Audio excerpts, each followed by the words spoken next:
नमस्कार, मैं हूं आपके साथ निलोफर अंसारी और आप देख रहे हैं V9 न्यूज। देश और राज्यों की हर बड़ी खबर पर रहती है हमारी पैनी नजर। तो आइए नजर डालते हैं आज की खास खबर पर। भाकपा माले जिला कमेटी की बैठक मंगलवार को शहर के मालगोदाम चौक स्थित जिला कार्यालय में संपन्न हुई।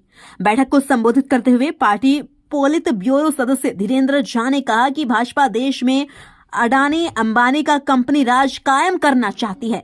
वह संविधान विरोधी मनुवादी विचारधारा को थोप रही है। जाति गणना और सामाजिक आर्थिक रिपोर्ट का स्वागत करते हुए उन्होंने कहा कि बिहार में लंबे समय तक डबल इंजन की सरकार के बावजूद बिहार में गरीबी की भयावह तस्वीर है। राज्य सरकार को बिहार को गरीबी के दुष्चक्र से बाहर निकालने का बृहद रोड मैप बनाए। जो जहां बसे हैं उन्हें स्थायी बंदोबस्ती दें। मासिक पेंशन 3,000 रुपये करें। बैठक को संबोधित करते हुए केंद्रीय कमेटी के सदस्य पूर्व विधायक मंजू प्रकाश ने कहा कि भाजपा सबसे भ्रष्ट पार्टी है। धीरज साहू को तत्काल निलंबित करना चाहिए, लेकिन देश की जनता को अहमदाबाद वाले मशेह साहू के 14,000 करोड़ रुपए का हिसाब भी बताना चाहिए।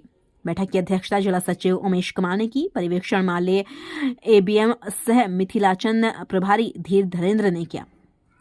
समस्तीपुर से राजेश कुमार की रिपोर्ट। जी क्या है भैया?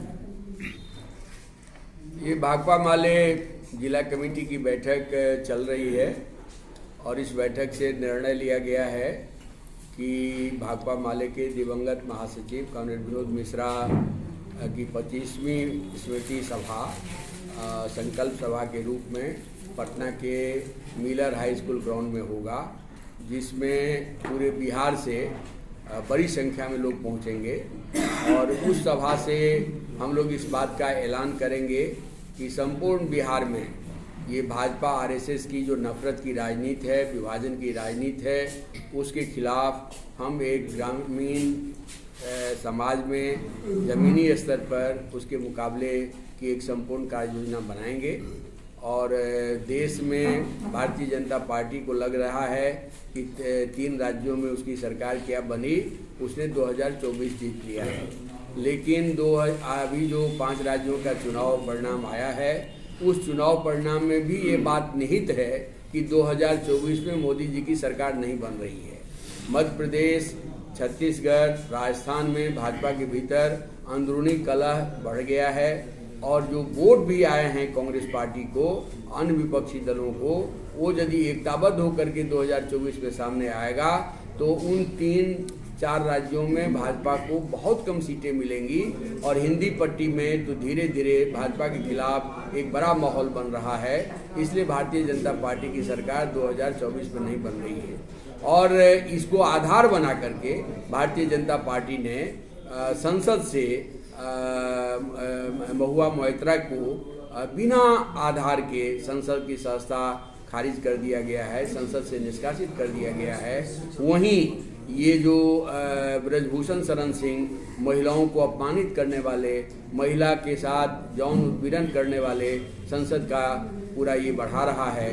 बिधुरी जो संसद के भीतर गाली देता है, अब शब्दों का प्रयोग करता है, संविधान विरोधी आचरण करता है, उसकी संस्था पर कहीं आंच नहीं लग रही है। और ये अभी धीरज साहू को सवाल बना करके तो हम लोगों ने तो कहा है कि भारतीय राजनीति में कांग्रेस पार्टी में भी इस तरह के बहुत सारे लोग धार्मिक रूप से इस देश की संपदा का दोहन करने वाले रहे हैं। इसलिए कांग्रेस पार्टी को धीरज साहू पर कार्रवाई करनी चाहिए, उसको निलंबित करना चाहिए, लेकिन साथ ही साथ देश की जनता को, भारतीय जनता पार्टी को महेश साहू के बारे में बताना चाहिए।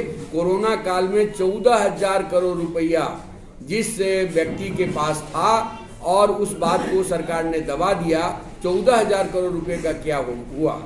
इसलिए भारतीय जनता पार्टी अभी अंबानी अडानी की कंपनी राज कायम करने में लगी हुई है, देश पर मनुवाद थोपने में लगी हुई है। उस भारतीय जनता पार्टी जो भ्रष्ट पार्टी है, उसको भ्रष्टाचार पर बोलने का कोई हक नहीं बनता है, क्योंकि देश की संपदा को लूट करके दर्जनों लोग भाग करे हुए हैं विदेश में, जिन सारे लोगों का संबंध भाजपा के साथ रहा है, भाजपा के नेता अमित शाह और मोदी जी के साथ रहा है। इसलिए ऐसे लोगों को भ्रष्टाचार के खिलाफ बोलने का कोई स्थिति नहीं है।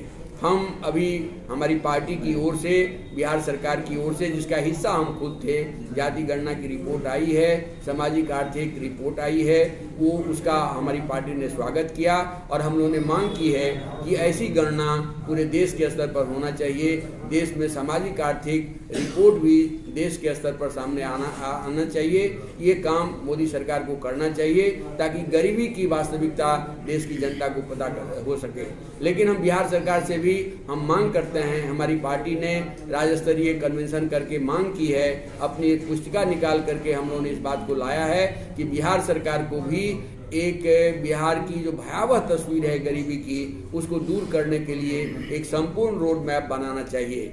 भूमिहीनता, आवासहीनता, अशिक्षा, निरक्षरता, बेरोजगारी, पलायन, ये जो सारे तस्वीर उभर करके सामने आया है, इसको दूर करने के लिए, बिहार को गरीबी के दुष्चक्र से बाहर निकालने के लिए बिहार सरकार को एक संपूर्ण पैकेज बनाना चाहिए, एक संपूर्ण रोड मैप बनाना चाहिए। और इन मुद्दों को लेकर के हम 18 दिसंबर की ये जो मिलर हाई स्कूल ग्राउंड में हमारी रैली होगी, हमारा संकल्प सभा होगा, वहाँ से हम इस बात को भी सामने लाएंगे कि मनरेगा मजदूरी का चोरी करने वाले देश के प्रधानमंत्री को हम घेरेंगे।